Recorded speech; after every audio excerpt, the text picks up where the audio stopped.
चलो बेटा, तो जो हमारे पास फर्स्ट ऑर्डर की जो इंटीग्रेटेड रेट इक्वेशन है उसकी हमने 75% और 50% के बीच में रिलेशनशिप ले ली थी। अब दूसरी परसेंटेज जैसे 99.9% रिएक्शन कंप्लीट होने में जो टाइम लेगी, 90% रिएक्शन कंप्लीट होने में जो टाइम लेगी, जो पॉपुलर परसेंटेज है वो, और दोनों में क्या रिलेशनशिप है, 90% और 99.9% रिएक्शन कंप्लीट होने में जो टाइम लेगी, उन दोनों के बीच में क्या रिलेशनशिप है। जैसे हमने टी 75% और 50% में निकाली थी, ठीक वैसे ही रिलेशनशिप हम किस में निकालेंगे, 99.9% और 90% रिएक्शन में। कोई भी परसेंटेज दे दी जाए आपको, मैंने आपको फॉर्मूला बता रखा है, उसमें x% की वैल्यू रखो, ठीक है। तो जैसे फॉर्मूला हमारे पास क्या था, t equal to 2.303 upon k log 10 100 upon 100 minus x%, ये फॉर्मूला मैंने आपको बताया है। तो यहाँ पर जैसे आपको 81% बोल दिया जाए तो 100 में से 81, तो 100 में से 81 हो जाएगा, ठीक है, 19 बचेगा बस। लेकिन ज्यादा पॉपुलर नहीं है, पॉपुलर क्या है 99, 90%, 99.9%, 50%, 75%। वैसे कोई भी निकाल सकते हो, कोई भी परसेंटेज डिकम्पोजिशन में जो टाइम देगी वो खुद कर सकते हो, ठीक है। तो अब हम लेंगे 99% का निकाल लेते हैं, t 99.9%। फर्स्ट ऑर्डर की 99.9% रिएक्शन कंप्लीट होने में जो टाइम लेगी क्या आ जाएगा, 2.303 upon k log 10 100 upon 100 minus 99.9।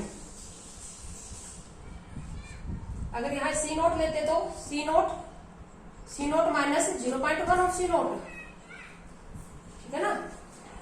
तो अब क्या हो जाएगा, ये 0.1 बचेगा ना, t 99.9% is equal to 2.303 upon k log 10 of 100 upon 0.1। इसी को मैं 1000 लिख सकती हूँ, 9% is equal to 2.303 on k log 100 of 1000, 10 की पावर log 1000, यानी कि इसी को मैं 10 की पावर 3 भी लिख सकती हूँ। तो इसकी log वैल्यू कितनी आ जाएगी, 3 आ जाएगी ना। 10 की पावर की जो 10 की जो पावर होती है उसकी log वैल्यू वही होती है। 10 की पावर अगर x है तो इसकी log वैल्यू क्या हो जाएगी, x।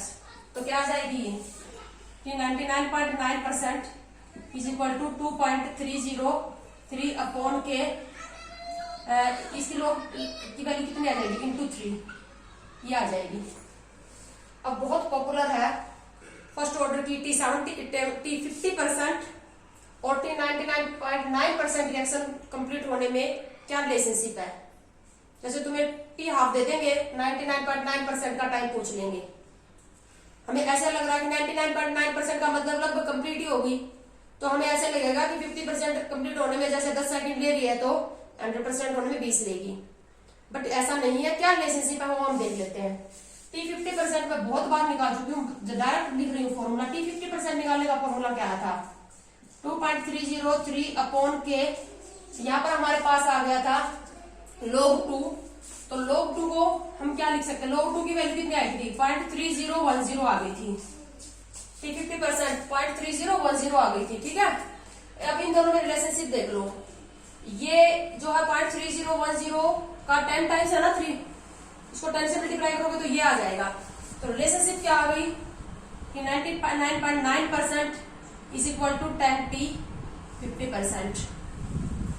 इसको प्रूव करना भी आता है एग्जाम में, प्रूव करो इसको कि फर्स्ट ऑर्डर की रिएक्शन, जो फर्स्ट ऑर्डर रिएक्शन उसकी 99.9% रिएक्शन कंप्लीट होने में 10 गुना टाइम लेगी 50% का टी ऑफ का, इसको प्रूव करना है। मतलब ये रिलेशनशिप कैसे आई, कर लोगे दोनों, ठीक है। अब लेंगे 90% रिएक्शन कंप्लीट होने में टाइम, और फिर 90% का 99.9% के साथ क्या रिलेशनशिप आ रहा है।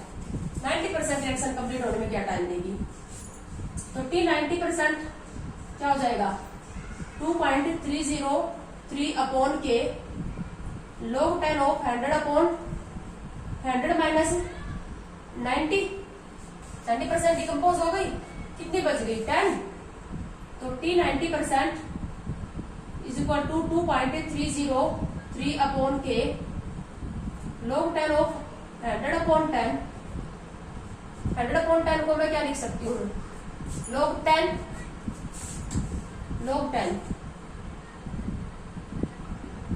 2.303 अपॉन के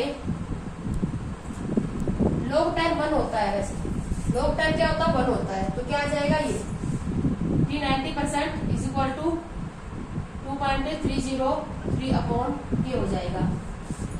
अब दोनों में रिलेशनशिप T99.9% और T90% में यहां से लेंगे, ये है log 1000 और ये log 100। तो मैं रख रही हूं, दोनों को अपॉन कर लेती हूँ, T99.9% अपॉन T90%।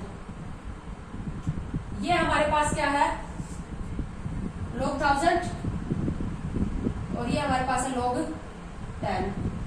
अब यहाँ पर आप log 100 नहीं लिखोगे, इसको कैंसिल आउट नहीं कर सकते इसको, ठीक है ना। तो क्या हो जाएगा, ये log 10 तो 1 होता है। यहाँ देखो दोनों तरफ log है, तो इसको 0 से 0 कैंसिल आउट करने की कोशिश ना करें। log 1000 अपॉन log 10 जो है वो log 100 नहीं होगा। तो इसकी सेपरेट log वैल्यू लोगे और इसकी सेपरेट log वैल्यू लोगे, तो इसकी log वैल्यू आ जाएगी 3 और इसकी log वैल्यू कितनी आ जाएगी 1। तो T99.9% जो है वो क्या आ जाएगा 3 इंटू T90%। किसी की भी बीच में रिलेशनशिप निकाल रहे हो हम निकाल सकते हैं, बट ये थोड़ी पॉपुलर रिलेशनशिप है इसलिए मैं करवा रही हूँ, ठीक है। हमारे पास ये फॉर्मूला इसमें हमें पुट करना है। एक और 90% और हमारे पास जो है 99% में रिलेशनशिप, ये तो है 99.9% में, एक है 99 और 90% में रिलेशनशिप क्या आएगा, वो रिलेशनशिप को ड्राइव कर लेते हैं हम। तो 99% का टाइम निकाल लें पहले।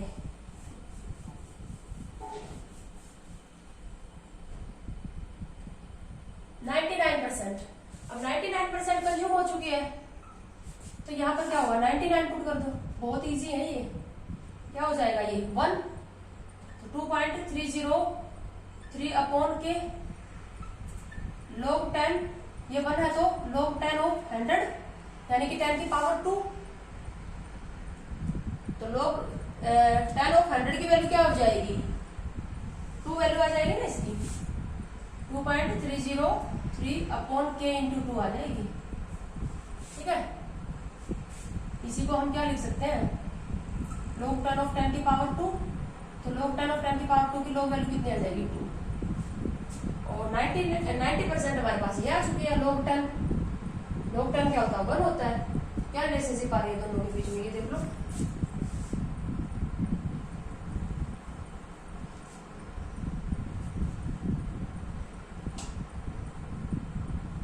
आ रहा हुआ ना ये, तो रिलेशनशिप क्या आ गई T99% is equal to 2 into T90%। 99% reaction होने में डबल टाइम लेगी 90% जितना होती है, फर्स्ट ऑर्डर के लिए है, बट ये रिजल्ट ये सभी ऑर्डर के लिए नहीं है, ठीक है। ऐसे भी कर सकते थे, ये log 100 है, ये log 10 है, log 100 अपॉन log 10 क्या हो जाएगा 2 ही आएगा। तो ये बहुत इंपॉर्टेंट रिलेशनशिप है। Prove that T99 upon T90 is equal to double. First order की देखो, बहुत वैसे तो सिर्फ 9% का ही डिफरेंस है, लेकिन टाइम डबल लेगी।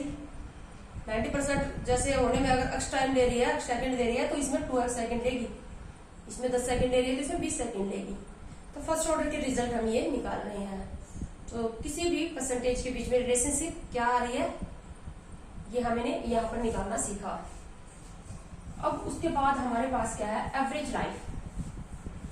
एवरेज लाइफ हम किसको बोलते हैं और कैसे निकालते हैं, और टी हाफ के साथ क्या रिलेशनशिप है। एवरेज लाइफ, ये भी एवरेज लाइफ जो है ये भी फर्स्ट ऑर्डर के लिए डिफाइन होती है सिर्फ। एवरेज लाइफ जैसे हाफ लाइफ होती है ना, वैसे ही एवरेज लाइफ। एवरेज लाइफ या एवरेज टाइम भी बोल देते हैं, इसको हम लिखते हैं टी एवरेज से, ठीक है। क्या होता है, it is that of time, it is time eight which concentration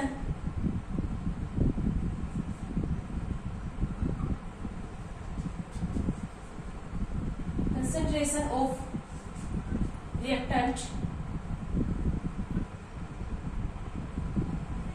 become 1/E of initial concentration.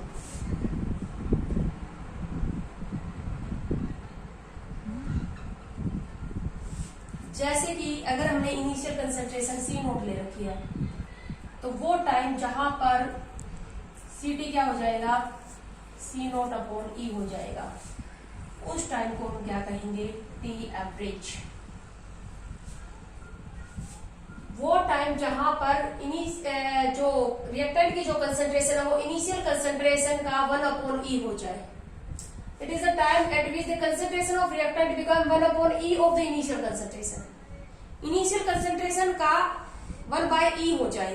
अगर इनिशियल कंसंट्रेशन सी नोट है तो वो टाइम जहां पर सी नोट क्या हो जाए, इसका सी नोट का 1/E यानी कि सी नोट बाय ई हो जाए, उसी टाइम को हम क्या कहेंगे, टी एवरेज कहेंगे। अब यहां पर देखो हमारे पास क्या है, हमने एक फॉर्म निकाली थी फर्स्ट ऑर्डर की, C t is equal to C naught e minus k t, ये फॉर्म निकाली थी।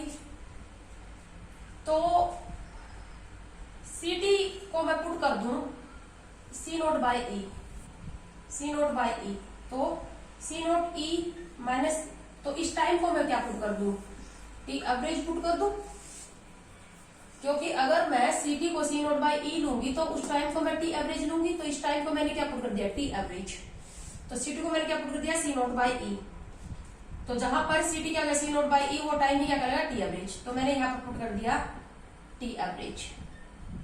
ठीक है, इसको मैं क्या लिख सकती हूँ, सी नोट ई की पावर -1, ई को मैं ऊपर ले जाऊंगी तो -1 हो जाएगा, सी naught e minus k into t average. तो सी नोट से सी नोट कैंसिल आउट हो जाएगा, ई की पावर -1, ई की power minus k into t average, minus से माइनस कैंसिल आउट हो जाएगा, इसका मतलब k into t average is equal to 1। इसके इक्वल, इस पूरे के इक्वल ये है, माइनस से माइनस कैंसिल आउट हो गया, तो k into t average is equal to क्या हो जाएगा, 1। तो t average is equal to 1/K। तो फर्स्ट ऑर्डर की जो एवरेज लाइफ टाइम है और रेट कांस्टेंट के बीच में क्या रिलेशनशिप है, t average is equal to 1/K। अब टी एवरेज और टी हाफ के बीच में रिलेशनशिप निकालेंगे हम। टी हाफ क्या आई थी हमारी फर्स्ट ऑर्डर की, टी हाफ, टी एवरेज कितनी आई है, जो टी एवरेज आई है वो कितनी आई है, 1/K, 1/रेट कांस्टेंट। और टी हाफ जो होती है वो कितनी आती है, टी 50% या टी हाफ, वो आती है 0.693/K। अब मैं यहां से के की वैल्यू निकाल लू, के इक्वल टू क्या हो जाएगा, 0.693/T हाफ, और के की ये वैल्यू मैं इसमें पुट कर दूं तो टी एवरेज मेरे पास क्या आ जाएगा, टी हाफ अपॉन 0.693, यानी कि t half 1/0.693 into t half. इसको जब सोल्व करोगे तो ये आएगी 1.44 of t half. So t average is equal to 1.44 of t half. ये इन दोनों के बीच में रिलेशनशिप है, फर्स्ट ऑर्डर की टी एवरेज और टी हाफ के बीच में ये रिलेशनशिप है। टी एवरेज में भी इनिशियल कंसंट्रेशन इन्वॉल्व नहीं हो रही, तो एवरेज भी इनिशियल कंसंट्रेशन पर डिपेंड नहीं करती। फर्स्ट ऑर्डर की एवरेज लाइफ को डिफाइन करना मैंने बता दिया, हाफ लाइफ को डिफाइन करना आ सकता है, ये टर्म एक एक नंबर में डिफाइन करनी आ सकती है, दोनों में क्या रिलेशनशिप है। तो अब भी हम इतना ही करेंगे। तो इसके बिहाफ के ऊपर इतना जितना मैंने किया है, अगर ये आपको अच्छे से समझ में आएगा तो आप इसके बिहाफ के ऊपर जितने भी सीबीएसई में न्यूमेरिकल आएंगे वो सारे सोल्व कर लोगे। तो जितना हुआ है यहाँ तक के न्यूमेरिकल मैं आपको पीडीएफ में सेंड करूंगी। ओके।